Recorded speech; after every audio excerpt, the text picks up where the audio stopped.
Les psychiatres affirment avoir accompli de grands progrès dans le domaine de la santé mentale au cours du dernier siècle et demi. Pour appuyer leur dire, ils déclarent que des avancées importantes ont été faites dans le secteur des psychotropes. Mais ce défilé de substances chimiques destinées au cerveau représente-t-il vraiment les percées scientifiques auxquelles on aimerait nous faire croire?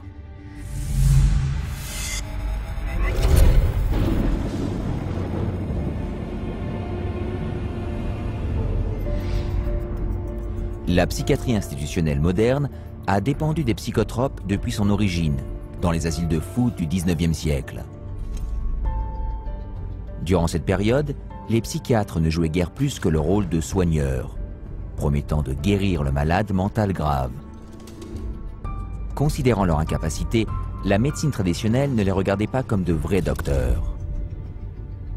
Other physicians considered psychiatrists as almost a doctor. Okay, because they weren't doing medical stuff. So to increase their status, they needed to become much more scientific. They need to prove that this is a legitimate scientific field. This is a legitimate medical profession. So they start medicalizing everything. Afin de maîtriser le comportement violent des internés, les psychiatres ont utilisé les premières substances psychotropes, telles que la morphine et l'opium. Malgré leurs prétentions, non seulement ces drogues n'ont apporté aucune guérison, mais elles ont créé un état de dépendance élevé. Cela engendra toute une génération de toxicomanes, une solution bien pire que le problème d'origine. Mais les tentatives visant à maîtriser un comportement insupportable se poursuivirent, et à l'aube du XXe siècle, apparaissaient des traitements fantaisistes comme l'héroïne, utilisés dans toute l'Amérique et l'Europe pour guérir la maladie mentale. Le psychologue Sigmund Freud joua un rôle prépondérant dans la création de l'industrie de la cocaïne dans le monde occidental. Il écrivit des articles élogieux sur les effets de cette drogue permettant de remédier à la détresse psychologique et aux problèmes de comportement. Freud, as a psychoanalyst, he, for a while, was promoting cocaine as being a panacea for all kinds of problems. Plus tard, Freud écrivit: The psychic effect of cocaine muriaticum consists of exhilaration and lasting euphoria, produced no compulsive desire to use the stimulant further. Freud n'a cependant pas révélé l'important conflit d'intérêts dans lequel étaient impliqués deux géants de l'industrie pharmaceutique, Merck et Parke Davis. Freud était payé par ces derniers pour promouvoir leur préparation de cocaïne respective. Cette campagne de marketing très précoce, soutenue par Sigmund Freud et qui vantait les substances psychotropes, contribua aux importants ravages causés par la consommation de cocaïne en Europe vers la fin du siècle. Il était évident qu'une autre pilule du bonheur devait être découverte. Il ne fallut pas attendre très longtemps. Dans les années 50, les psychiatres s'orientèrent vers les amphétamines. Là aussi, le battage publicitaire se dissipa, avec l'apparition de preuves selon lesquelles les drogues étaient inefficaces, hautement toxiques et créaient un état de dépendance. Chaque engouement suivait la même séquence. Le médicament était d'abord qualifié de percée médicale pour les problèmes de santé mentale.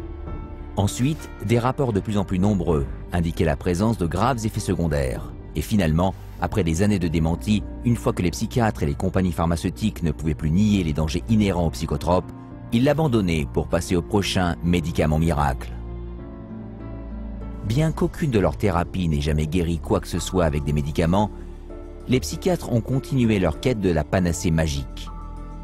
Et en 1954, leur rêve se concrétisa, selon eux, avec l'introduction sur le marché de leur premier médicament miracle, comme ils l'appelèrent, la chlorpromazine, mieux connue sous le nom de thorazine. On avait découvert que la thorazine, qui avait été à l'origine conçue et testée comme teinture synthétique, puis comme agent antiparasitaire chez les cochons, interrompait le contrôle moteur humain. L'un des premiers articles à promouvoir son utilisation psychiatrique mentionnait « L'objectif consiste à créer un état de retard moteur, d'indifférence émotionnelle et de somnolence. » Thorazine was considered the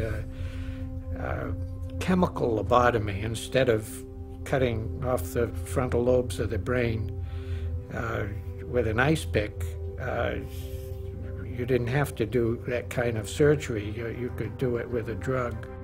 La thorazine, dont le but était d'immobiliser les patients qui présentaient un comportement non désirable, fut une telle réussite financière que le laboratoire SmithKline & French organisa une importante campagne promotionnelle et paya notamment des psychiatres de renom pour tenir des conférences, organiser des campagnes médiatiques et même produire des émissions télévisées, qui seraient un prélude à la campagne de marketing massive que l'on connaît actuellement sur les psychotropes.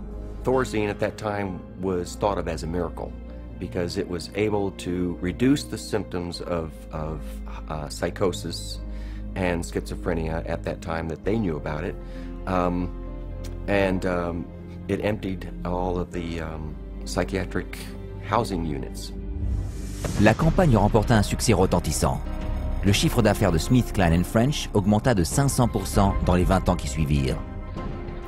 La Thorazine représentait un tiers des revenus de la firme en 1970. Quelques 250 millions de personnes dans le monde finirent par prendre de la Thorazine ou une substance du même ordre, ce qui représente 23% de plus que la population des États-Unis dans son intégralité. Les vannes avaient été ouvertes. SKF et les psychiatres qui travaillaient pour son compte avaient prouvé qu'avec du marketing, une drogue psychiatrique pouvait s'avérer extrêmement lucrative. Mais bientôt, on découvrit que la Thorazine présentait elle aussi des problèmes.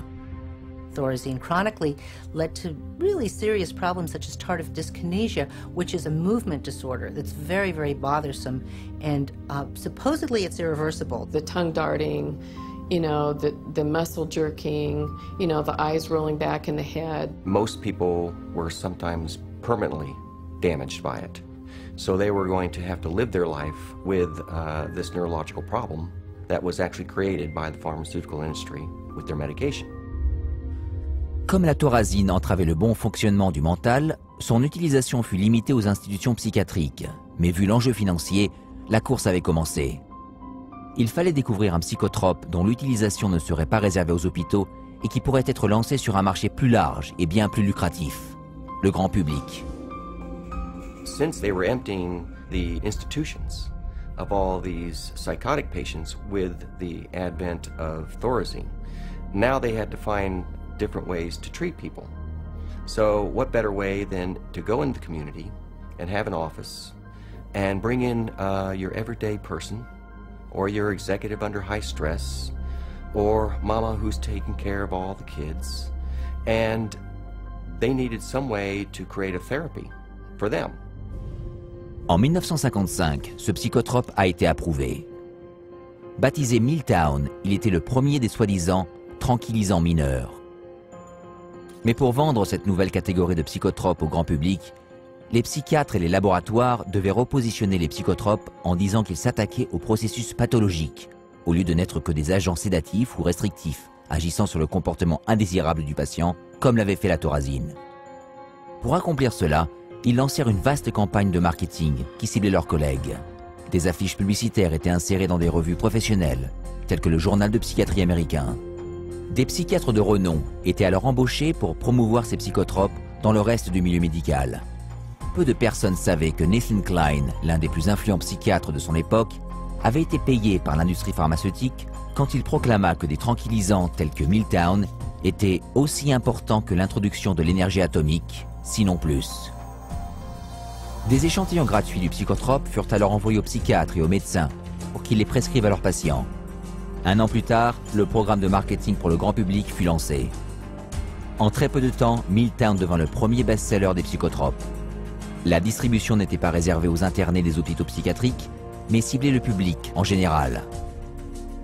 La publicité de Milltown ciblait les femmes enceintes, les mères au foyer et les employés de bureau. Ces derniers l'appelèrent l'excédrine des cadres.